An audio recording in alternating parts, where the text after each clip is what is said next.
Hello welcome back. നമുക്ക് 15 days ചാലഞ്ചിൻ്റെ അടുത്ത വീഡിയോയിലേക്ക് പോകാം. ഇന്ന് നമ്മൾ പഠിക്കുവാൻ പോകുന്നത് നായകമണിയാണ്. നായകമണി ഒരെണ്ണം നമ്മൾ നേരത്തെ പഠിച്ചിട്ടുണ്ടായിരുന്നു. അപ്പോൾ 2 നായകമണികളാണ് പ്രധാനമായിട്ടും മ്യൂറൽ പെയിൻറ്റിങ്ങിൽ നമുക്ക് പഠിക്കുവാനായിട്ടുള്ളത്. അപ്പോൾ അതിന് വേണ്ടിയിട്ട് എന്ത് ചെയ്യാം, നമുക്കൊരു വെർട്ടിക്കൽ ലൈനും ഹൊറിസോണ്ടൽ ലൈനും വരയ്ക്കാം. അപ്പം അങ്ങനെ വരച്ചിട്ട് ചെയ്യുവാണെങ്കിൽ ഈസി ആയിരിക്കും. എന്നിട്ട് ആ സെൻറ്ററിൽ കറക്റ്റ് രണ്ടും ജോയിൻ ചെയ്യുന്ന സെൻറ്റർ പോർഷനില്ലേ, അവിടെ ഒരു ചെറിയ ഹാഫ് സർക്കിള് ഹൊറിസോണ്ടൽ ലൈനിൻ്റെ മുകളിലേക്ക് വരയ്ക്കുക. എന്നിട്ട് ഞാൻ ഈ വരയ്ക്കുന്ന ഷേപ്പ് ഒന്ന് വരയ്ക്കുക. ഇതൊരു സ്റ്റോണാണ്.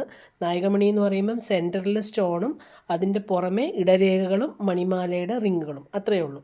നമ്മൾ കിരീടം വരയ്ക്കുമ്പോഴും ഓർണമെൻറ്റ്സ് വരയ്ക്കുമ്പോഴും എല്ലാം നമ്മൾ വരയ്ക്കുന്നത് നായകമണികളാണ്. അപ്പോൾ ഈ ഒരു ഷേപ്പ് വരയ്ക്കുക.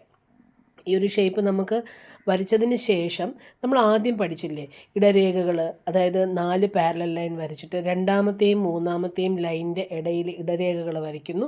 അതിനുശേഷം മണിമാല ഡിസൈൻ വരയ്ക്കുന്നു. ഇത് തന്നെ വരയ്ക്കുക. പക്ഷെ വരയ്ക്കുമ്പം എങ്ങനെ വരയ്ക്കണം? നമ്മൾ ഈ വരച്ചിരിക്കുന്ന സ്റ്റോണിൻ്റെ അതേ ഷേപ്പിൽ തന്നെ വരയ്ക്കുക. നമ്മൾ സ്ട്രെയിറ്റ് ആയിട്ട് വരച്ച് പഠിച്ചു, ഒന്ന് വളച്ച് വരച്ച് പഠിച്ചു. അതിന് പക്ഷേ ഈ ഒരു ഷേപ്പിലൊന്ന് വരച്ചെടുത്താൽ മതി. ഇത് വരച്ചെടുത്ത് കഴിയുമ്പോൾ നമ്മുടെ നായകമണി റെഡിയാവും. അപ്പോൾ കറക്റ്റായിട്ടൊന്ന് മനസ്സിലാവാൻ വേണ്ടിയിട്ടാണ് വേർട്ടിക്കലും ഹൊറിസോണ്ടലും ലൈന് വരയ്ക്കാൻ പറഞ്ഞത്. ഈ ലൈൻസിൻ്റെ കറക്റ്റ് സെൻറ്ററിൽ സ്റ്റോൺ വരുന്ന രീതിയിൽ നിങ്ങൾ വരച്ച് പ്രാക്ടീസ് ചെയ്യുകയാണെങ്കിൽ ഈസി ആയിട്ട് വരയ്ക്കാം. അപ്പം നമ്മളിവിടെ നേരത്തെ പഠിച്ച ആ 4 പാരലൽ ലൈൻസ് വരച്ചു. പാരലൽ ലൈൻസ് വരച്ചതിന് ശേഷം നമുക്ക് രണ്ടാമത്തെ മൂന്നാമത്തെ ലൈനിൻ്റെ അവിടെ ഇടരേഖകൾ വരയ്ക്കണം. ഇപ്പോൾ നിങ്ങൾക്ക് മനസ്സിലായി കാണുമെന്ന് വിചാരിക്കുന്നു. ഇത് തന്നെ നമ്മൾ ഈ ഷേപ്പിൽ വരച്ചെന്നേ ഉള്ളൂ, ഇത്രയേ ഉള്ളൂ. ഇനി ആ മണിമാല ഡിസൈനും കൂടെ വരയ്ക്കുമ്പോൾ നമ്മുടെ നായകമണി കംപ്ലീറ്റ് ആയി. നമ്മളെല്ലാം ബേസ് തൊട്ടാണ് പഠിക്കുന്നത്. അപ്പോൾ അതുകൊണ്ട് ആദ്യം പഠിപ്പിച്ച കാര്യങ്ങൾ വീണ്ടും ഞാൻ വിശദമായിട്ട് പഠിപ്പിക്കില്ല. നമ്മൾ എങ്ങനെയാണ് ആ ഇടരേഖകളും മണിമാലകളും വരച്ചതെന്ന് മെഷർമെൻറ്റ് സഹിതം പഠിച്ചിട്ടുണ്ടായിരുന്നു. അതൊന്ന് നോക്കുക. എന്നിട്ട് അതിനെ ഈ ഒരു ഷേപ്പിൽ വരയ്ക്കുന്നു, അത്ര മാത്രമേ ഉള്ളൂ. ഇനി ആ ഒരു ഷേപ്പിനുള്ള ഔട്ട്ലൈൻ ഒരു പെൻസിൽ വെച്ചിട്ട് ഇട്ട് കൊടുക്കുക. പെൻസിൽ വെച്ച് എപ്പോഴും ഒന്ന് ലൈറ്റായിട്ട് വരച്ചതിന് ശേഷം മാത്രം നിങ്ങൾ ഓരോരുത്തരും ഡിസൈൻസ് വരയ്ക്കാം. ഇനി ഈ നമ്മൾ ഹൊറിസോണ്ടൽ ലൈനിലെ ഹൊറിസോണ്ടൽ ലൈനിൻ്റെ 2 സൈഡിലായിട്ട് ഞാനിപ്പോൾ വരയ്ക്കുന്നത് പോലെ ഈ ഡിസൈൻ വരയ്ക്കുക. അതായത് മുച്ചുരുൾ, അതായത് 2 സൈഡിലും ഒരു സി ഷേപ്പും സെൻറ്ററിലൊരു രാ ഷേപ്പും. അങ്ങനെ പറയുമ്പോൾ നിങ്ങൾക്ക് കറക്റ്റായിട്ട് മനസ്സിലാവും.